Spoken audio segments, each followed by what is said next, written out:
নমস্কার বন্ধুরা, চম্পা ব্লগে সবাইকে স্বাগত জানাই। আশা করি তোমরা সবাই ভালো আছো। আজকে আবারও একটা নতুন ভিডিও নিয়ে চলে এলাম তোমাদের কাছে।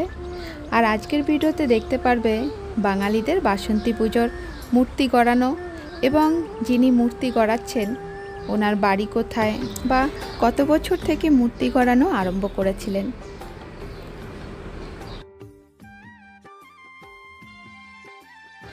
দিনটা ছিল রবিবার। আমরা 4:30-র সময় বেরিয়ে পড়েছি কাকুর এখানে আসার জন্য। ভীষণ গরম। আন্দামানে প্রতি বছরই মোটামুটি এরকমই গরম পড়ে। শীতটা আমরা বুঝতে পারি না।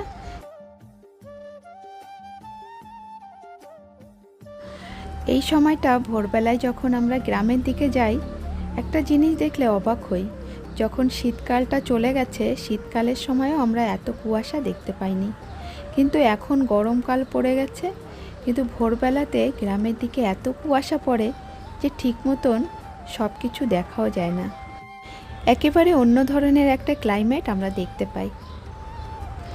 এখন তাহলে থাক এসব কথা, কারণ গরমকালে সব জায়গাতে একই অবস্থা। আর চলো তাহলে কাকুর মূর্তি যেখানে বানায় সেইখানটার কিছু কথা তোমাদের সঙ্গে শেয়ার করি। এই জায়গাটা হচ্ছে পোর্ট ব্লেয়ারের স্কুল লাইন, মানে এয়ারপোর্টের অপোজিট সাইডে, মেন রোডের পাশে। আর খুব আওয়াজ হয় এখানে, কারণ প্লেন অনবরত ওঠানামা করতেই থাকে। কাকুর মেন বাসস্থান হচ্ছে কলকাতায়। কলকাতা থেকে 25 বছর ধরে এই আন্দামানে এই জায়গাতেই মূর্তি তৈরি করছেন। কাকুর পরিবারের কাকু আর কাকিমাই আন্দামানে থাকেন, আর সকলেই কলকাতায় থাকেন। এবার চলো কাকুর মুখেই আমরা শুনবো কাকু ক বছর থেকে মূর্তি তৈরি করছেন। কাকু নমস্কার। নমস্কার বাবা। কাকু আপনার নাম বলুন তো? শক্তি চক্রবর্তী। কাকু আপনি আন্দামানে কত বছর? 25 বছর হয়ে গেল। তো আপনি এই যে এত সুন্দর মূর্তি তৈরি করেন, তো আপনার খুব নাম আগের থেকেও আছে। তো এই কাজটা আপনি কবে থেকে করেন? এই আন্দামানে না ওই মানে এইটা মানে কেমন ভাবে শুরু হয়েছে, আর আন্দামানে কবে থেকে শুরু হয়েছে?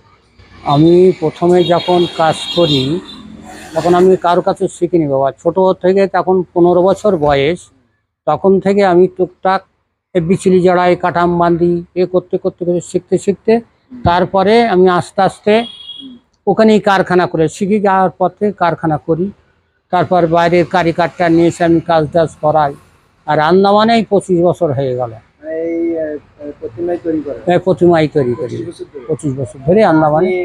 আপনি কি এই যে কারিগরি, মানে এই প্রতিমা তৈরি করে কি আপনাদের বংশে? না, কেউ ছিল না, আমার থেকেই শুরু। আর তারপরে আর কেউ করবে কিনা তাও ঠিক মানে নেই। আপনি এমনি নিজের থেকে নিজের থেকেই শেখাবো, মানে কারো কাছ থেকে, মানে ইচ্ছাকৃত ভাবে আমার শিখে দিয়েছি। কলকাতা বাড়ি কোথায়?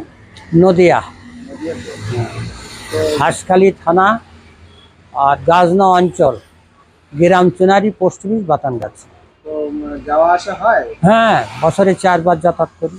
এই মাল মাটি সব আনতে হবে, রং সাজ সবগুলো আনতে হবে, জিনিসপত্র আনতে আনবো। আর এই ছেলেপিলেগুলো সব আসবে। হ্যাঁ, ওরা 30 তারিখে আসবে, সব টিকিট হয়ে গেছে সব।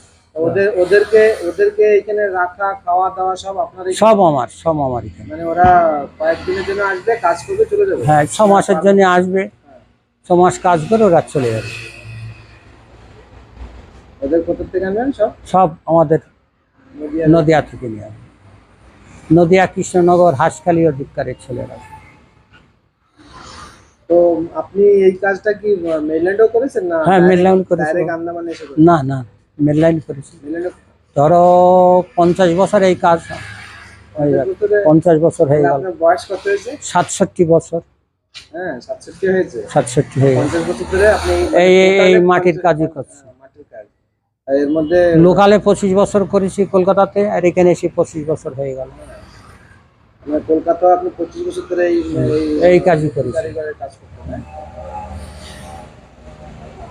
তো আমার মনে হয় কলকাতা থেকে আন্দামানে ভালো আছে। অনেক ভালো আছে বাবা। এইখানে স্থায়ীভাবে থাকার ইচ্ছা না চলে যাবে? আমি যতদিন বেঁচে আছি আমি এখানেই কাটিয়ে দেবো, কারণ এখানে আমি এখন বয়স্ক ভাতাও পাচ্ছি, হ্যাঁ কাগজপত্র সব আমার এখানকার, লোকাল মোকাল যাবিত সব আমার এখানকার, আধার কার্ড, ভোটের কার্ড সব আমার এখানকার, কলকাতার আমার কিছু নেই।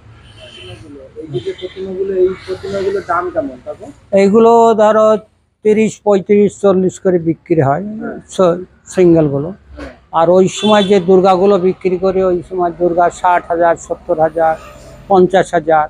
তো কেমন অর্ডার আসে দুর্গাপুজোর সময়? দুর্গাপুজোর সময় আমার 15-20টা অর্ডার হয়, আর গণেশ বাসন্তী পুজোটা একটু কম থাকে। কম হয়। আর সবচেয়ে বেশি পুজো হয় আমার গণেশটা। গণেশ গণেশ আমার 120খানা গণেশ তৈরি হয়। হ্যাঁ। এই সবকিছু কি আপনি একাই তৈরি করেন না, আমার লোকজন আছে, ছেলেরা। লোকজন নিয়ে আসেন? হ্যাঁ, কৃষ্ণনগরের থেকে আমার 4-5-6টা ছেলে আসে। মানে ওই সিজনটুক সময় ওই নিয়ে সিজনটা 6 মাসের জন্য আমি ওদের নিয়ে আসি। এই মাসের 30 তারিখে ওরা সব আসছে, এসে কাজ শুরু হয়ে যাবে গণেশের কাজ। মানে গণেশ পুজো তো কখন? সেপ্টেম্বরে না? হ্যাঁ হ্যাঁ হ্যাঁ। সেপ্টেম্বরের গণেশ ঠাকুরের জন্য মানে কবে থেকে কাজ শুরু করবেন? এই 1 তারিখ থেকে শুরু হয়ে যাবে কাজ। তো এইখানে যে প্রতিমা যে তৈরি করেন না, তো এই তৈরি করার জন্য যে যে সমস্ত জিনিসপত্রগুলো লাগে, এই সবগুলো সবকিছু এখানে পাওয়া যায়? সব পাওয়া যায় না, রং, সাজ, ম্যাটেরিয়াল সব আমার কলকাতা থেকে আনতে হয়। সবকিছু কলকাতা আর এখান থেকে ধরো এই কাঠ, বিচালি, মাটি, এইগুলো সব এখানে পাওয়া যায়। তো যে যে যেরকম কিনা এইসব জিনিস, যেরকম মাটি, এগুলো কি কলকাতায় কিনতে হয়? কলকাতাও কিনতে হয়, এখন সব জায়গায় কিনাবো, এখন এখানেও কিনতে হয়? এখানেও কিনতে হয়, কলকাতাও কিনতে হয়। তো কাকু, আপনি এই যে যে ছোটবেলা, মানে আপনি কবে থেকে শুরু করেছেন? 15 বছর বয়সে? 15 বছর যখন বয়স, তখন থেকে আমি শুরু করেছি ঠাকুরের কাজ। তো আপনি পড়াশোনা কতদূর করেছেন? পড়াশোনা বা বেশি দিন করতে পারি, 8 পর্যন্ত পড়েছিলাম।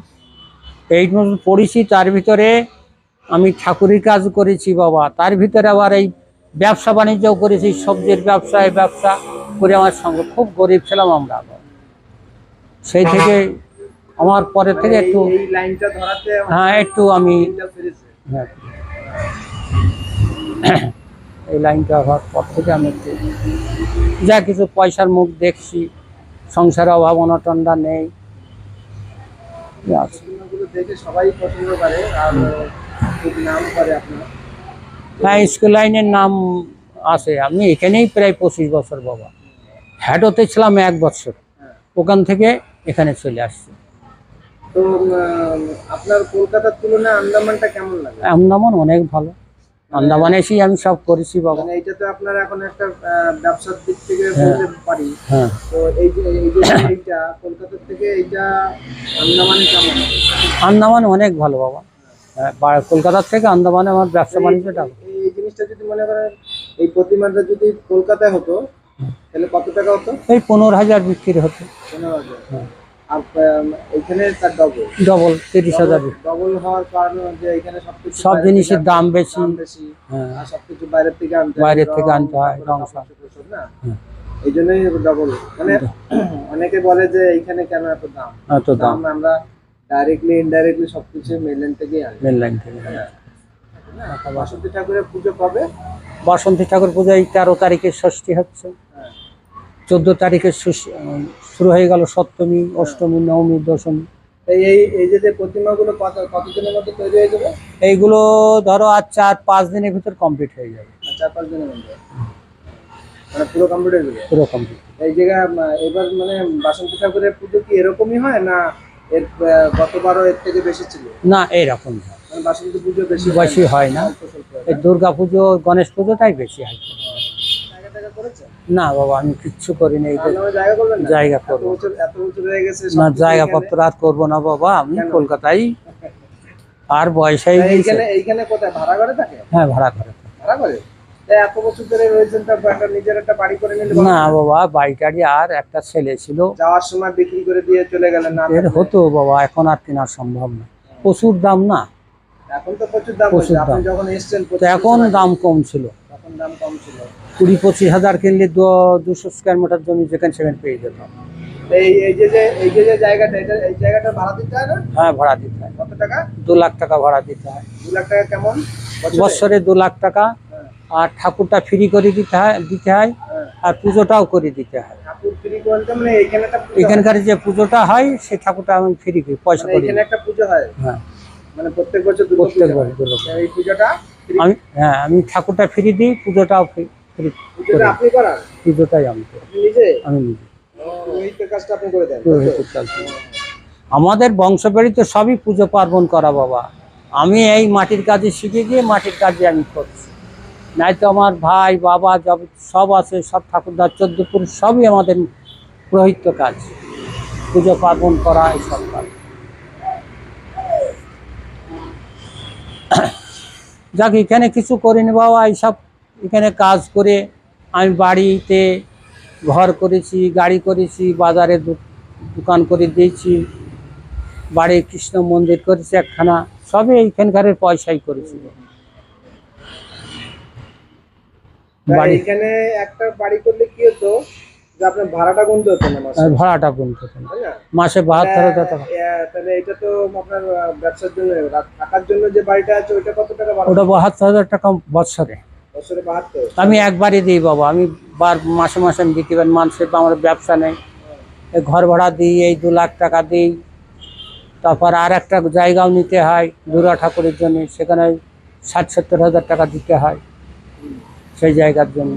সেগুলো দুর্গা হয়, আর এখানে শুধু গণেশ হয়। মানে আরেকটা জায়গা মানে ওইখানে রাখার জন্য? হ্যাঁ, ঠাকুর রাখার জন্য। ওটা কি মানে সবসময়ের জন্য থাকে না?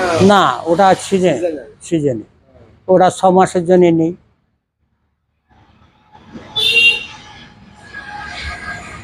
আমার যে কারিগরগুলো আসে কৃষ্ণনগর থেকে না বা, খুব ভালো ভালো কাজ না, হচ্ছে। ওনাদের হাতের ইগুলো তো সেই তো হাতের বলি যে খুব আপনার এই ভালো। স্কুল লাইনের যে প্রতিমার যে ইটা, ওটা খুব সুন্দর হাতের সুন্দর। কাজগুলো। এবার দুর্গা ঠাকুর যে এই আপনার এখান থেকে যে দুর্গা ঠাকুরগুলো কোথায় কোথায় যায়? এখান থেকে দুর্গা ঠাকুর কামোটা, কাচাল, হ্যাঁ, তারপরে মানে হ্যাবলো, শুধু আন্দামানে বিভিন্ন জায়গায় যায়? হ্যাঁ, আন্দামান নিকোবরের বিভিন্ন জায়গায়? বিভিন্ন জায়গায়। এখন জানা, আগে এক সময় ছিল মেইনল্যান্ড থেকে মূর্তি আসতো আন্দামান। হ্যাঁ হ্যাঁ, এখন যারা রঙ্গতে যায়, ডিগলিপুরে যায়, তারপরে আমার এদিকে ব্রিজগঞ্জ, নয়াগাঁও, গেরাচরমা, ডলিগঞ্জ, ভাদবস্তি, সবই আমার বাবার সম্মুখী। মেরিন, পানিঘাট, বামুফ্লাট, নয়াবস্তি, সব আমার দুর্গা। মানে ফটবিলারে আদা যা পুজো হয় আদা ঠাকুর আমি তৈরি করি। আর আমার 15-16 খানা দুর্গা হয় বাবা। আর গণেশ তৈরি করছো 15 ফুট 20 ফুট হাইটের একখানা গণেশ, 120 খানা গণেশ তৈরি করি আমি। বিশ্বকর্মা হয় 50 খানা 60 খানা বিশ্বকর্মা করি, করলে 100 খানা বিক্রি হয় বাবা। আমি করতে পারি না, জায়গা নেই। একটা ছোট গণেশ নিতে গেলে 5,000 টাকায় পাবো, সেদিন গণেশটাই আমি জোর দিই বেশি কাজে।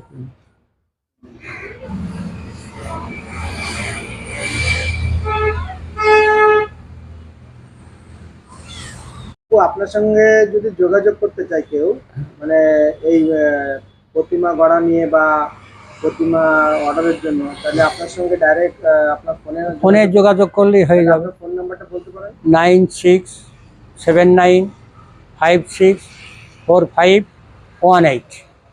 এই নাম্বার সবসময় এক থাকবে এই নাম্বারে, যে কোনো সময় যোগাযোগ করতে পারবেন, যোগাযোগ তাই না? করলেই পাবে। ঠিক আছে, আপনারা যে কেউ এই নাম্বারে যোগাযোগ করলে কাকুর সঙ্গে ডাইরেক্ট কথা বলতে পারবেন। এবং মূর্তির জন্য আপনারা এই প্রতিমাগুলো যখন দূরে নিয়ে যায়, হ্যাঁ, কিসে নিয়ে যায়? ওই ধরো বোটে, এখানে তো সব বোটের যোগাযোগ, বোট ছাড়া কিছুতে যায় না। যেরকম যে কামোটায় নিয়ে যাবে, হ্যাঁ, কিসে করে যাবে? সব বোটে যাবে, মানে ওইগুলো কি বড় বোটে যাবে? বড় বোটে যাবে। তাই বোটে যখন নিয়ে যাবে তখন এই প্রতিমার কোনো অসুবিধা হয় না? কিচ্ছু অসুবিধা হবে না, প্যাকিং করে দেবো, সুন্দর করে প্যাকিং করে প্লাস্টিক দিয়ে বেঁধে দিয়ে দেবো, কিচ্ছু হবে না। আর এই মনে করেন ওইখানে যাওয়ার সময় যদি কোনো কিছু অসুবিধা হয়, অসুবিধা হলে আমার যেতে হবে, মানে পরে খবর দেবে? হ্যাঁ, খবর দিলে যে এটা ভেঙে গেছে, ওটা হয়েছে। যারা আমার রঙ্গ সচরাচর হয় না? না, হয় না। এবার রঙ্গতে ঠাকুর নিয়ে গেল, হ্যাঁ। আমার সাথে করে নিয়ে গেছে, কাকু যদি কোনো অসুবিধা হয় আপনাকে আবার ছেড়ে দিয়ে যাবো। তাও ওরা নিয়ে গেল, নিয়ে গিয়ে প্যাকিং ট্যাকিং করলাম, কিছুই হয়। ওরা দুর্গা পুজোর 10 দিন রেখেছিল ঠাকুর বাবা, পুজো হয়ে গেছে তাও 10 দিন রেখেছে ঠাকুর দেখি, এত ওদের ভালো লেগেছে ঠাকুর। এই যে কামোটায় নিকোবরে সব আপনার মূর্তি হ্যাঁ, আমার মূর্তি যায়, কিন্তু আমি সাথে যাই। যেতে যায় যাওয়া লাগে, মানে মোটামুটি ভালোভাবেই চলে যায়। ভালোভাবে চলে। এই হ্যাভলক যায়, হ্যাভলকে যায়, ওটা দেখা যাচ্ছে কিছুই হয় না, তাও একটু একটু যে খারাপ হয় তাও আমি গিয়ে ঠিক করে দিয়ে আসি। না অ্যাবলক তো কাছে, কাছে, ঠিক আছে, কিন্তু 2 ঘন্টার পর। নিকোবর তো অনেক না ওদিকে যাইনি বাবা, আমি বলেই দিই বাবা দোকান দিতে পারবো না, কাছে কেনার হলে আমি। যাক, ভালো হয়েছে, ভালো লাগলো কাকু আপনার সঙ্গে কথা বলে। অনেক অনেক ধন্যবাদ আপনাকে। নমস্কার। নমস্কার।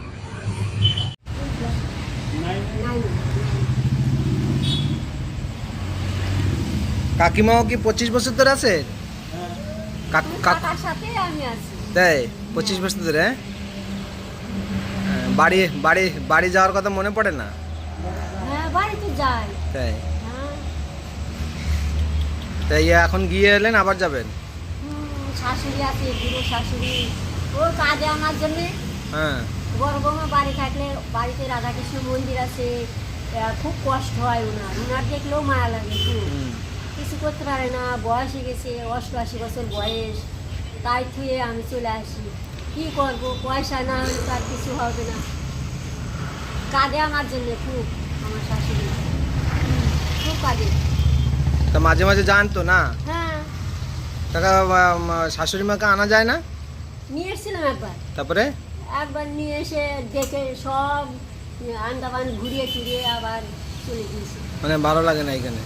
ভালো লাগে, থাকতে পারবে। তা বাড়ির রাধাকৃষ্ণ মন্দির আছে তো, নিত্য ভোগকে দেবে। পূজা টুজা দিতে হয় না?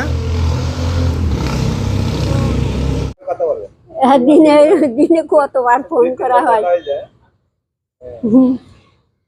নিয়ে যায়। খুব ভালো আমার শাশুড়ি। এখন তো এখানে বারুণীর চলতেছে না? প্রদীপের মেলা হয়ে গেল, আমার এই বারুণীর মেলা, বারুণীর মেলা শুরু হয়েছে কালকে, গতকাল থেকে শুরু হয়েছে না? কৃষ্ণনগরে 12 দিন অগ্রদ্বীপের মেলা হয়ে গেল, মাটিয়ারির মেলা হয়ে গেল। ঠাকুরনগরের মেলা হচ্ছে, এই তো হচ্ছে। ওই দিক দিয়ে গুজি দিয়ে গুজি আছে, বলে যাও তো কি বলছি। ত্রিশূলটা কিভাবে দেবে, এই যে হাত আছে না, এটা এই হাত আর এই হাত, তার ভিতর দিয়ে দিয়ে দেবে।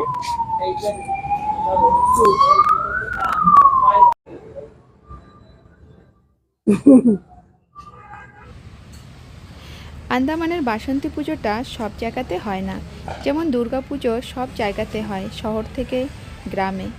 আর এই বাসন্তী পুজোটা শহরে কোথাও হয় না, আর ইন্টার আইল্যান্ডে একটু দেখা যায়, আর পোর্ট ব্লেয়ারের গ্রাম অঞ্চলে কোথাও কোথাও হয়।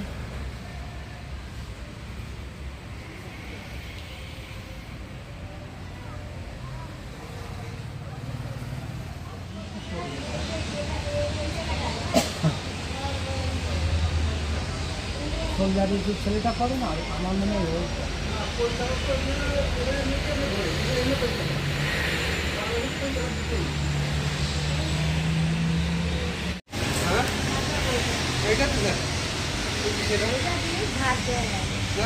বললাম না সপ্তাহে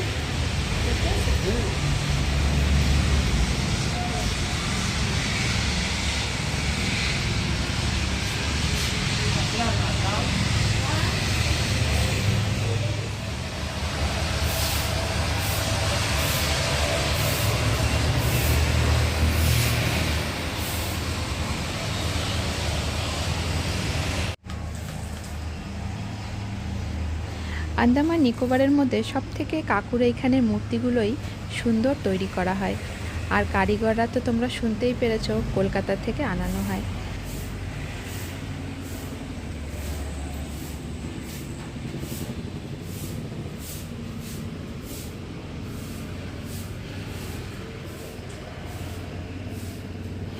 এখান থেকে পোর্ট ব্লেয়ারের গ্রামের দিকেও মূর্তি যাবে, আর আমাদের কাছে যদি সেরকম সময় থাকে তাহলে তোমাদের কোন গ্রামে পুজো হচ্ছে সেটাও আমি শেয়ার করার চেষ্টা করব।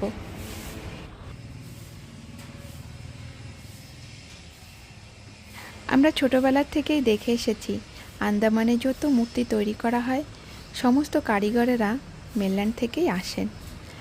আমার দাদু ছিলেন নরেন হালদার, উনি মূর্তি তৈরি করতেন। যেমন আমাদের নীলে বহু বছর আগে বাসন্তী পুজো করা হতো, বাসন্তী পুজোর মূর্তিটা আমার দাদু তৈরি করতেন।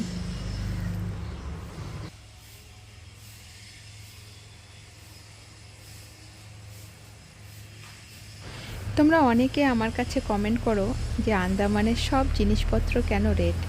আজকে কাকুর মুখেও শুনেছ, আর আমিও তোমাদেরকে বলতে চাই আমাদের আন্দামানটা ফুল ডিপেন্ড মেনল্যান্ডের উপরে, কারণ আন্দামানের সব জিনিস এখানে পাওয়া যায় না, মেনল্যান্ড থেকেই আনানো হয়। এখানে যে বিচুলিগুলো রাখা রয়েছে এগুলোই শুধু আমাদের আন্দামানে, কারণ আন্দামানে যখন ধান কাটা পড়ে তখন কাকু ওইখান থেকে নিয়ে এসে জমা করে রাখে। আর আন্দামানের আছে এই কাঠগুলো, কাঠটাও আন্দামানে ভালো পাওয়া যায়।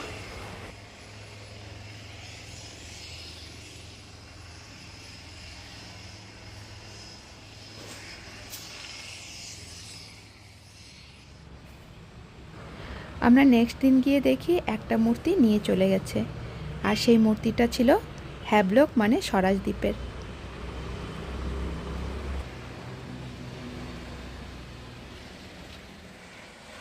এই জায়গাটা সবসময় আওয়াজ থাকে, কারণ এই জায়গা থেকে হেলিকপ্টার, প্লেন অনবরত ওঠানামা করতে থাকে। আর তোমাদেরকে কাকুর বাড়ির অপোজিট সাইডটা একটু শেয়ার করছি। এই যে মেন রাস্তা দেখতে পাচ্ছ, আর এই মেন রাস্তা থেকে সব জায়গাতে যাওয়া আসা করতে হয়। আর ওই যে দেখো দূর থেকে আর একটা হেলিকপ্টার নামছে। এই জায়গাটা সবসময় ব্যস্ত।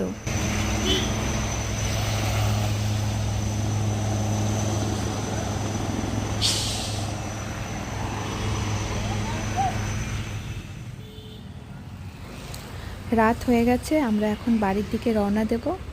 বাড়িতে আস্তে আস্তে তোমাদের সঙ্গে একটু, এই যে দেখো মেন রাস্তা আর কাকুর যেখানে মূর্তি তৈরি করা হয় সেই জায়গাটা। তাহলে বন্ধুরা আজকের ভিডিওটা এখানেই শেষ করছি। আজকের ভিডিওটা তোমাদের কাছে কেমন লাগলো অবশ্যই কমেন্ট করে জানাবে। ভালো লাগলে একটা লাইকের সঙ্গে সঙ্গে শেয়ার করে দিও। আর যারা আমার ব্লগে নতুন আছো প্লিজ সাবস্ক্রাইব করতে ভুলবে না। চম্পা ব্লগের পরিবারের তরফ থেকে তোমাদের সকলকে আগাম নতুন বছরের শুভেচ্ছা, বড়দের প্রণাম আর ছোটদের আমার ভালোবাসা। তোমরা সকলে ভালো থাকবে, সুস্থ থাকবে। ধন্যবাদ।